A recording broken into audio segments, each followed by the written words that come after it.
the grave. Step in the pit with the stakes. City of dreams, city of...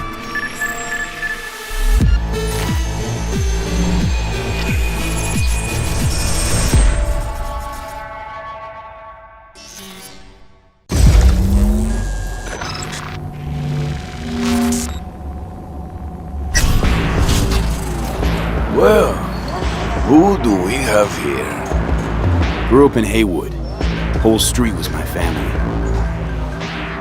Neighbors helped each other out. Thought nothing of it. I am pleased to see you have not forgotten your roots. Born here, live here, die here. Childhood memories. Hopping buildings, running away from badges. Iron tasted blood from a split lip. Motherfucker! Got everybody fighting for a slice of the street. Get the fuck out of Vista. If you keep getting jumped, you find some stronger choopers. Do you want to spend the rest of your days blasting scabs? Or become a legend overnight? We have arrived. The Major. Ready to get your cherry bobbed? Yeah, come on!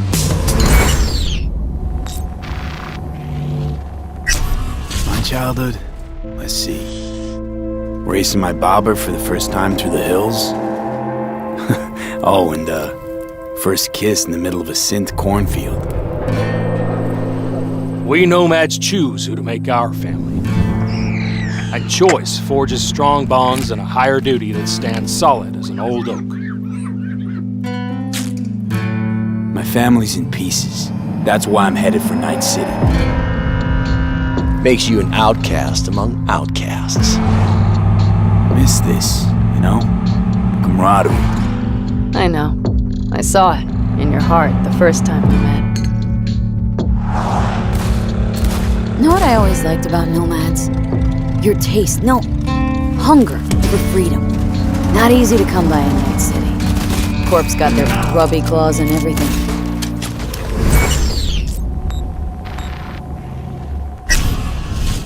I have those reports you asked for. They were supposed to be ready yesterday. The world's going to tear us apart when the word gets around. The world's never going to find out. If I go down, you're going down with me! No! I'm not fucking joking! This isn't a request, V. But no way you're fucked, right? You're the one who fixes other people's shit. If you work in Arasaka counter intel, you're always fucked. Today, they got you to zero somebody. Tomorrow, they'll get somebody else to zero you. What's the rules, Jack? Want to be top? Gotta have some skin in the game. Yeah, but you're not on top. Saburo Arasaka is. And you're the pendejo who keeps him there. Work for yourself, live for yourself. That's the only way.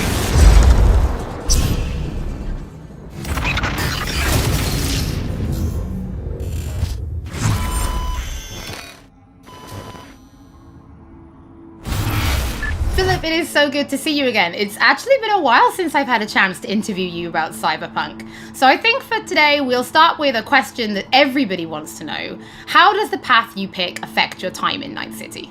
It actually affects your time quite a lot throughout the whole game, but let's start at the beginning, because basically our game has 3 different starts depending on your life path. As an example, if you choose the Street Kid life path, you have lived most of your time in Night City. You know the streets, you know the gangs, you know the slang, you kind of know what's going on in the, let's say, lower life aspects of the city, which can of course give you lots of good opportunities also later on in the game. But if you start as a nomad, you actually used to be part of a nomad clan and a nomad family, because nomads that roam the deserts around Night City, that we call the Badlands, actually value their family above anything. But for one reason or another, you actually left that family behind, and now the beginning of the game for you will actually be how to get into Night City and how to make a new life there. Then you can also choose to actually be a corpo and choose the corporate life path.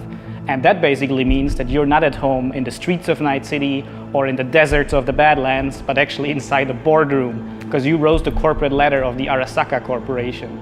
which basically gives you the ability to sometimes, read between the lines, read people when they're trying to do business, which of course can give you many nice opportunities later on. So this isn't just about the start of the game. Can you maybe help people understand how this translates into the gameplay? Yeah, so the thing is, we make Cyberpunk a real RPG, and part of that is that you can play your character from the start to the end. And of course, we have these life paths affecting the beginning of the game, but we wanted to make it so you have your life path opportunities throughout the whole game until the game is over. And as an example, we do that by giving you additional options and dialogues. So I can give you one specific example. And this is a mission where you have to steal a flathead robot from the Maelstrom gang.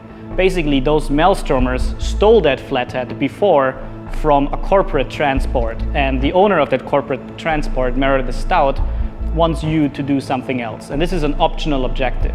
And even within that objective, we want to give you some options. So as an example, if you have a corporate life path, you basically know what Meredith Stout is really about. You can read between the lines, and you can get some additional options that maybe actually later enable you to do a completely different thing with the Maelstrom gang. And if you're a nomad, you know exactly some more details about how these Maelstromers would have even been able to steal a robot like that from Meredith Stout, who's part of the very powerful Militech Corporation. As a street kid, we as an example don't give you a specific new dialogue option in that dialogue, because as a street kid, you do not have a lot of experience dealing with higher up people like Meredith Stout. But we want to give you additional options that fit your life path very well. So later when you actually talk to the Maelstrom gang, one member of the gang offers you some illegal substance, but as a street kid, you actually know what this is about. You can talk some shop with him, and that might actually make that character like you a little bit more. So Philip, I do have a couple of extra questions for you based on the video we just saw. And the first is about nomads. So the nomad life path, this starts in a place called the Badlands. Is this somewhere you get to visit even if you don't pick nomad to start with? Yes, absolutely. So the thing is, Night City is surrounded by this huge landscape that we call the Badlands, and you can go there whenever you want. So as an example, if you actually do play the nomad life path at the start and you are in the Badlands, you can even see Night City on the horizon. And we want to give you the option later in the game, if you want, you can just take your car and drive out of the city. You can go there whenever you want. The thing is, you might not want to, because the Badlands can be a pretty dangerous place at first, because time has not been very kind to the Badlands. There have been many wars in the past, there's global warming, so most people that do live out there don't really have another choice about it, or are nomads that love this life and are all about it and are very battle-hardened. We of course also want to tell their stories, because we want to tell many different stories throughout the cyberpunk genre, which means that you will also find missions that lead you out in the Badlands or where you deal with the people living there. So Philip, can you tell us a little bit more about the character Padre? He's the guy we see giving his business card to Street Kid V in the video. Who is this man? Yeah, so Padre is actually one of the fixers in Night City. And fixers are people that work as intermediaries. So if someone who has a lot of money needs a problem solved, they go to a fixer. And a fixer then finds people who can solve that problem. And these people are people like you, V, cyberpunks. Fixers are very territorial. So Padre specifically works from Haywood, which is where you as a street kid grew up in, so you already know him. You might have already seen another one of our fixers who is called Dexter Deshawn, and he works in a different part of the city. So specifically Padre, you might know him as a street kid, but even if you played other life paths, you might sooner or later meet him because he's operating in Haywood, which is a pretty big place with many good jobs. So if you want to make some cash there, you will sooner or later deal with Padre. Philip, thank you so much for joining us. Now on my first playthrough, pretty sure I'm going to be picking Nomad, but for those watching, we would love to know what you'll be picking, so have a think about it and send us a tweet. Don't forget that later in this episode, we're going to be showing you another new gameplay video and having a chat to Pavel, our senior gameplay designer, about just some of the tools of destruction that will be at your disposal in Night City. But before that, let's talk about music, because music plays a huge part in bringing Night City to life. Now in future episodes, we're going to talk about things like radio stations and even the original score. But today, we're going to take a look behind the scenes at how Refused to bringing Johnny Silverhand's band, Samurai, to life. I wouldn't write these lyrics for myself.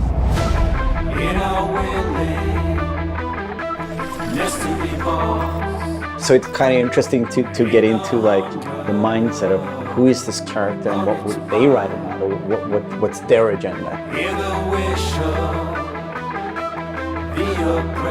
It's interesting to try to like catch a language that's his and try to catch a language that's like a part of this game.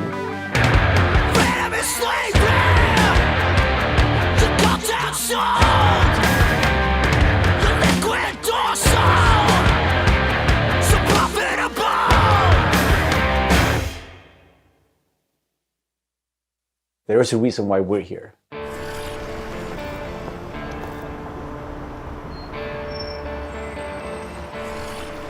It was Piotr maybe who was a fan of the band. He knew Refused and he knew my voice and he said, oh, that's a perfect voice for Johnny.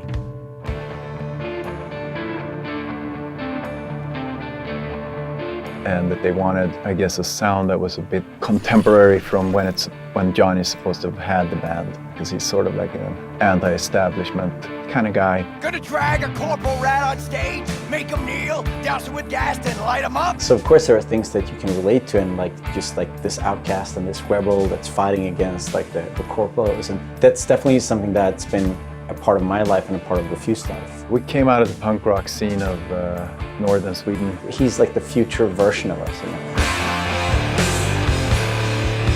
So I think it makes sense. I think it totally makes sense for us to be here making these songs about him or for him. You know? So it's pretty cool. Yeah. No trills. But yeah, but like wide vibrato.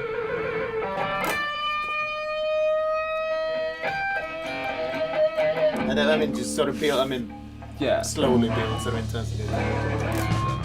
We don't have a different mode than just going all in. So we really worked on these songs trying to make them as good as possible. But then they're not actually our songs. It's interesting as a musician to play another musician, because that's essentially what we're doing. I mean, we're not here as Refused, we're here as Samurai. And I'm here with Johnny Silverhand, you know? So it's like the voice we're representing here is someone else. We'll never fade away! It's been a mind fuck.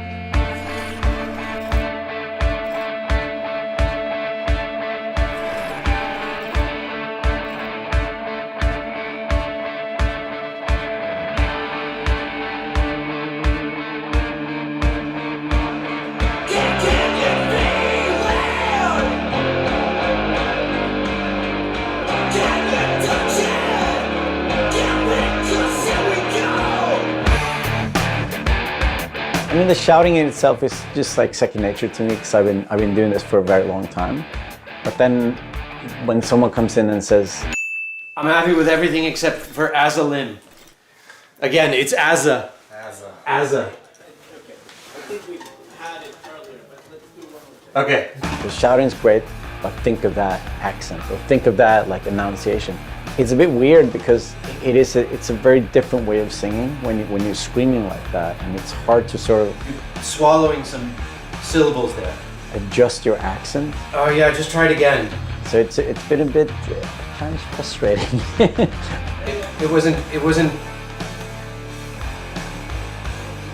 horrible, but it wasn't great. But I mean, I get it. I mean, we have to maintain the illusion that this character that's a character of the game also is me, like when I'm singing it. So it makes sense. But yeah, it's a bit different to have someone telling you exactly how to enunciate things, because I'm not used to, usually people just like give me a thumbs up, and then like, you know, you think the things like the rhythm, and you think about the pitch, and you think about all these things, but then someone comes in and like, that word sounded weird. I'm like, what? No, that's how I sing. But so it's been a very, yeah, a bit painful at times.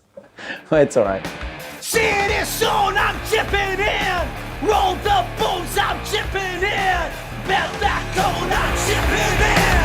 Mayhem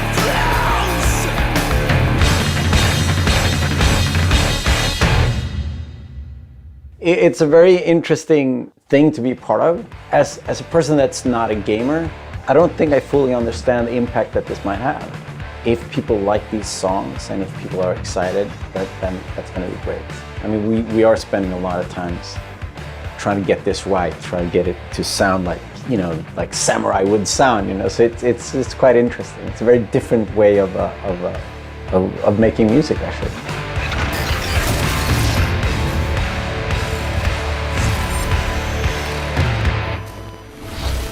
You can already find 3 Samurai tracks available on streaming services: Chippin' In, Never Fade Away, and The Ballad of Buck Ravers. But we're excited to announce a 4th new song called A Like Supreme, which is coming to streaming services today. That means you can check it out once the show is over.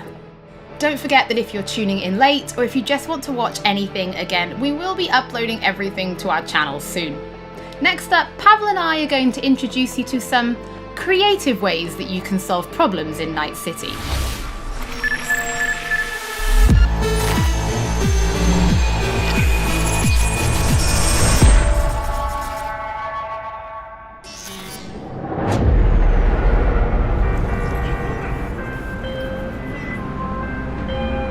AV, I have a job for you. A client of mine is making an arms deal. He needs protection. It could get hot, very hot. The gun dealers are Maelstrom. Alas, nothing ever transpires as planned with them. You better gear up for this.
So V, are you willing? Yeah, I'm in.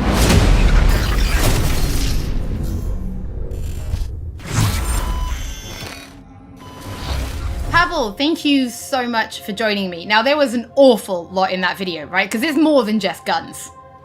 Absolutely. We have melee weapons, we have ranged weapons, we have cyberware, we have offensive cyberware, defensive cyberware, armor. We could talk for hours and hours about this stuff. I think just for today's episode, we should keep it simple and let's just talk about guns. Can you tell us the different types of guns that will be in the game? So we have 3 distinct types of guns in our game. We have power weapons, we have tech weapons, and we have smart weapons. Now, power weapons are the most similar to contemporary weapons. One thing they can do, which normal weapons cannot, is ricochet bullets off of surfaces. So you can hit somebody hiding behind cover or hiding behind a wall. Now, tech weapons, on the other hand, use electromagnetic power to propel a fully metal projectile to extreme velocities. What that allows them to do is to punch through cover or punch through walls to hit somebody who's not even aware that you're there. Smart weapons use guided missile technology to actually track targets in real time. So you can hit somebody who's dodging, running away from you, or you can hit somebody who's hiding behind cover. So Pavel, Cyberpunk doesn't just contain FPS elements, right? It's also a fully fledged RPG. So can you tell us how you guys approached introducing those RPG elements into gunplay? So I can tell you one thing, Holly, it wasn't easy to merge those two elements together. Now, we've spent a considerable amount of time merging the RPG and FPP side of our game. What the player will experience is that V changes from a small-time mercenary to a legend in the world of Night City. V becomes more and more proficient in using weapons as the game progresses. So they will see that reload times become shorter, the accuracy of your weapons grows, you will have faster aiming time, you will move faster with your weapons. Everything becomes more in your control, and that gives you more opportunities to defeat the biggest encounters that we've designed for you. So I have prepared a few extra questions for you, Pavel, if you're feeling up to it. Of course. Okay, well the first is going to be, how do you find more weapons in Night City? Like, where will players be looking for them? So I expect the players to look everywhere for new and exciting weapons. You can, of course, buy weapons at vendor shops, and they will house an entire catalog of weaponry that you can get. However, the best weapons that you can find will be taken from enemies or loot caches that we have everywhere in Night City. The weapons rarities range from common through uncommon up to rare and then legendary. And as they go in rarity, they actually climb in power. However, legendary weapons are very specific in such a way that they possess unique abilities that you will find on no other weapons in the game. The players will actually need to make some tough choices to find some legendary weapons, because maybe they need to choose whether to kill a person who holds the legendary weapons that they want, or to spare them because they like them as a character. So next question, let's talk about weapon modifications. What mods can people give to their weapons in Night City? So we have two types of modifications in the game. One of them would be modifications that we call attachments. So these would be scopes and silencers, and you can see them actually being attached to your weapon as you're playing the game. They give you statistics advantage, and they give you more opportunities in gameplay. The other part of mods would be software mods. Now, these are basically small chips that you install in your weapon, and they actually change the statistics of the gun. They can give you damage, they can give you accuracy, or they can give you more fire rate. Some of those mods actually change the gunplay on a more fundamental level, so they can give you non-lethal rounds, biochemical rounds, to tear through that armor even faster. So I suppose for my final question, why don't you tell us about your favorite weapon then? Which is your favorite weapon so far in Night City? Oh, there are so many weapons that it's hard to choose just one, but I can mention some manufacturers with their weapons that I absolutely adore. The first manufacturer would be Tsunami Defense Systems, who produces the sniper rifle Nekomata. That's a tech sniper rifle. That means that it can pierce through walls, so you can actually hit somebody who's hiding behind cover or who doesn't even know you're there. Of course, I also like a close quarters approach, and what that needs is a shotgun. One of the shotguns that we have in the game is Budget Arms Carnage. Now, that thing is cast from pure steel, and it weighs a ton. However, you can cut a person clean in half with it. Another shotgun that I absolutely love, it's for a more refined approach, I would say, is a smart shotgun, Kangtao Zhuo. That thing has 8 barrels, and that means it can track 8 targets independently. Now, killing an entire room was never simpler. Pavel, thank you so much for joining me. Thank you for having me.